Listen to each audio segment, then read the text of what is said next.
abordaremos un tema muy puntual que puede llegar a producir inhabilitación en la actividad diaria, como es el adormecimiento de la mano o de las manos. ¿Cuál es el origen? ¿Qué es lo que lo produce?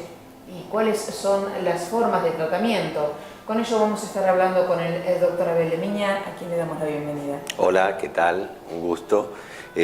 Vamos a hablar de un tema que es bastante molesto para quien lo padece. ¿Y es frecuente? Sí, es muy frecuente. Es muy frecuente, más de lo que la gente en general piensa. Muchas veces uno se sorprende de ver en un día de trabajo cuántas personas consultan o están en tratamiento por ese motivo, mejor dicho, por ese síntoma que puede tener distintos motivos. ¿Y el síntoma puede ser permanente o aparecer en determinadas circunstancias? Sí, permanente es muy difícil. Ya tiene que ser una compresión muy importante que no creo que pueda tolerarse. Generalmente es por momentos, y la característica general es de aparición nocturna. Muchas veces se despiertan con la mano dormida o adormecimiento de las manos. Ahora, tenemos que pensar por qué.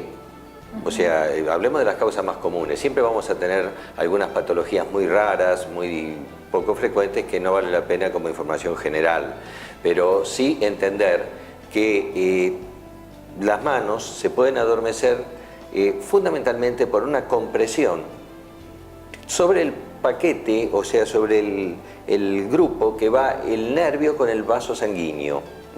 Pero fundamentalmente, si hablamos de adormecimiento de manos, hay que analizar los dos lugares, digamos, típicos donde puede estar el secreto, el origen, y tiene que ver con el túnel carpiano, que ahora vamos a explicar qué es, y con la columna cervical, y a veces las dos cosas.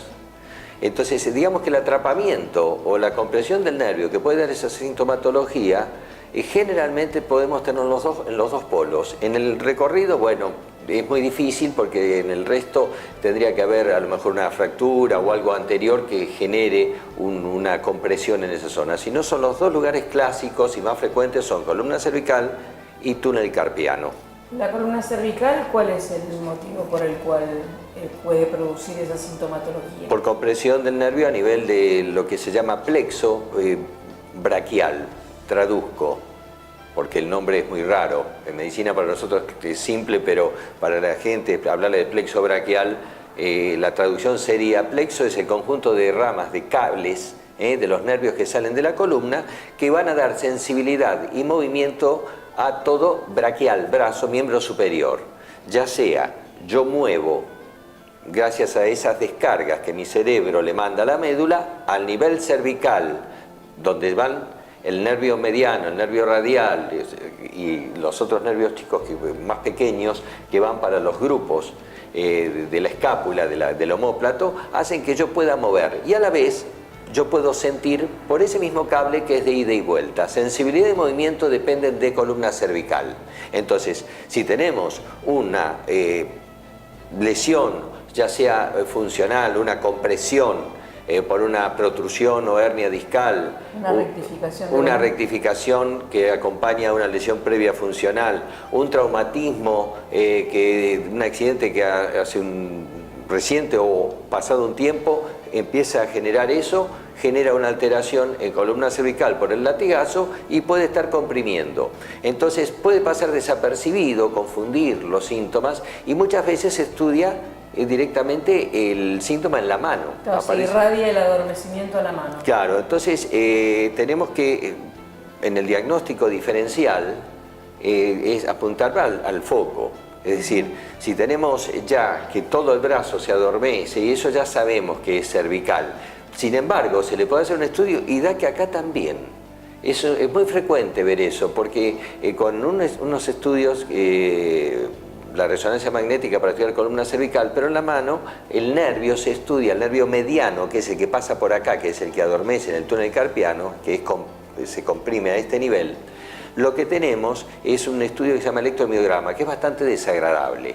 Es decir, porque se le pasa un poquito de corriente, el paciente no es muy placentero, pero da muchas veces compresión. Sin embargo, uno no tiene que quedarse en la compresión acá porque el conjunto, en todo el recorrido, hay que liberarlo, porque no tiene que estar expuesto a ninguna compresión, tiene que trabajar libremente, permitir todo el arco de movimiento. El nervio, piensen que yo tengo un cable, le digo cable, entre comillas, al nervio que sale de columna. Si yo estoy estirando y estoy buscando meter una pelota y estiro ahí, hay un estiramiento del nervio que acompaña todo el brazo. ¿Qué pasa si hay algún lugar donde está comprimiendo? Hay una limitación. ¿Y qué pasa en la noche? Una postura determinada durmiendo puede despertar, ya sea por columna cervical o el otro, que ahora lo vamos a explicar seguro, claro, y el adormecimiento. Justamente el túnel carpiano, ¿cuál es la causa que frecuentemente produce esa sintomatología? Sí, o sea, el túnel carpiano no es una enfermedad. Mucha gente se piensa que el túnel carpiano es una enfermedad. El túnel carpiano es una zona. Es una zona. Es el túnel del carpo, claro, que está en la muñeca, que en esta depresión, si alcanzan a ver, pasa el paquete báculo nervioso, el nervio mediano con el vaso sanguíneo. ¿Qué pasa? Está la base que es de ese túnel, serían los huesos del carpo, y tiene un ligamento, el ligamento anular del carpo, que lo une por acá arriba y por ahí adentro pasa. Entonces, un engrosamiento del ligamento, una artrosis severa o un trabajo a repetición, una actividad profesional que haga de microtraumatismo cotidiano, puede hacer que se inflame, y entonces al comprimir acá, ¿qué pasaría? Le pongo un ejemplo muy simple que no tiene nada que ver con el adormecimiento de manos, pero que lo entiendan. Es muy frecuente que a veces si uno está mal sentado se le duerme la pierna y siente como electricidad. Hubo algo que comprimió un nervio, el de la pierna. En este caso estamos hablando de este nervio. Si estoy comprimiendo acá o está irritado o inflamado, esa compresión va a dar adormecimiento. Si hay una compresión cervical o manual, o túnel carpiano me refiero, en una posición determinada, despierta a veces el dormirse en un ómnibus, en un viaje, en que la cabeza queda en mala posición y aparecen las manos adormecidas. Eso puede ser circunstancial, pero si se repite ya hay que investigar, porque quiere decir que el cuerpo está avisando que en columna cervical o en túnel carpiano puede estar habiendo alguna alteración. ¿Tiene solución este problema? Sí, en los grados severos de compresión del túnel carpiano, o sea, algunos indican cirugías. Yo desde la medicina física siempre propongo lo no quirúrgico, y si hay un fracaso terapéutico recién ahí hablar de cirugía. No es muy invasiva, pero no es tal vez la solución inmediata, rápida que hay que buscar. Creo siempre fervientemente en la medicina que trata de proteger y conservar primero la no invasión, para luego, si hay fracaso, recién ahí invadir. El movimiento que hay que buscar, o mejor dicho, el tratamiento que hay que buscar, es siempre la liberación de ese nervio, en donde esté comprimido, ya sea en columna cervical o en túnel carpiano. Hay maniobras especiales con tratamiento funcionalista, donde si recuperamos la función de columna, deja de comprimir. Y tratamiento también funcionalista para el túnel carpiano no es solo columna de tratamiento funcionalista, se puede recuperar, tratamiento manual y de microrehabilitación, porque hay que desinflamar y a la vez recuperar lo que puede estar lastimado del nervio. Entonces, esas son las opciones. Los medicamentos pueden ayudar como siempre sabemos, como coadyuvante analgésico antiinflamatorio, pero el tratamiento sobre el foco causal siempre es lo ideal.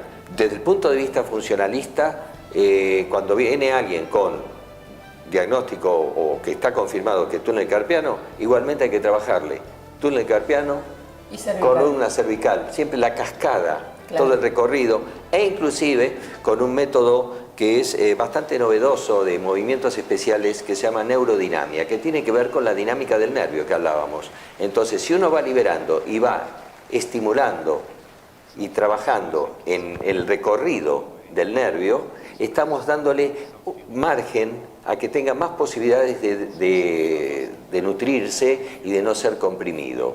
Entonces las opciones son muy válidas, con resultados muy buenos y con muchas posibilidades de salvarse de la cirugía del túnel carpiano, claro. Pero además eso sería lo de menos, no pensar en versus cirugía, sino en el alivio y la solución del problema del paciente. ¿Los tratamientos son largos?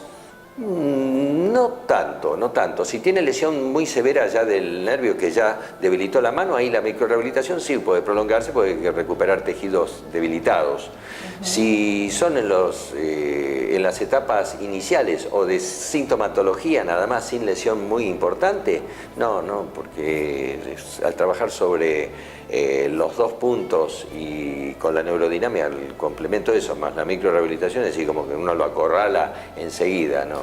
Y con relación a la vida diaria de esa persona que está padeciendo inflamación del túnel carpiano o una repercusión en la cervical, ¿cómo es la actividad de esa persona? ¿Se le limita en algo? No, se le reeduca y se le enseña. Está lo que se llama ergonomía, que sería adaptar la forma de trabajo, el ambiente de trabajo al trabajador. Entonces, si es alguien que está todo el día con computadora, ver si está trabajando correctamente la posición de la mano. A veces hay que subir o bajar el mouse, el nivel de la computadora, ya sea para la columna cervical o para la posición del brazo, de la mano. Las que trabajan amasando muchas veces tienen una repetición, horas. Los que trabajan mucho cepillando, eso pueden tener una microtrauma. Entonces a veces hay que cambiarle, ya sea buscar o la forma adecuada de posicionarse o cambiar el elemento. A veces hay un cepillo que no es adecuado para una mano de mi tamaño, que es la mano de una persona como era Edmundo Rivero, que tiene mano así, o la mano de alguien que tiene mano más chica. Entonces el mismo cepillo es estándar. Y cambiando eso a veces cambia la forma de posicionar la mano y disminuye. Claro, entonces, o sea, nunca hay que anularle el trabajo a una persona. Yo creo que sería una patología más severa que la que los síntomas iniciales.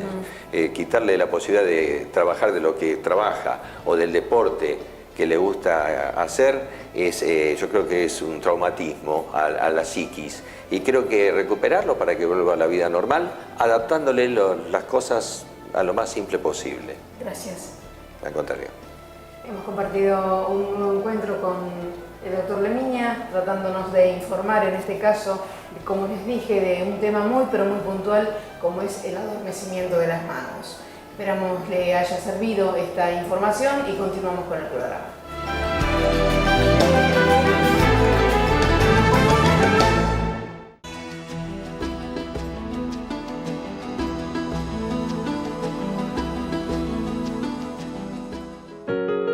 Centro de Investigación y Tratamiento Dr. Lemiña. Tratamientos no quirúrgicos de hernia de disco. Microrehabilitación celular para artrosis y osteoporosis. Obesidad, sobrepeso, dislipemias, lesiones de piel, estrías, celulitis, tratamientos naturales. Un nuevo concepto en salud.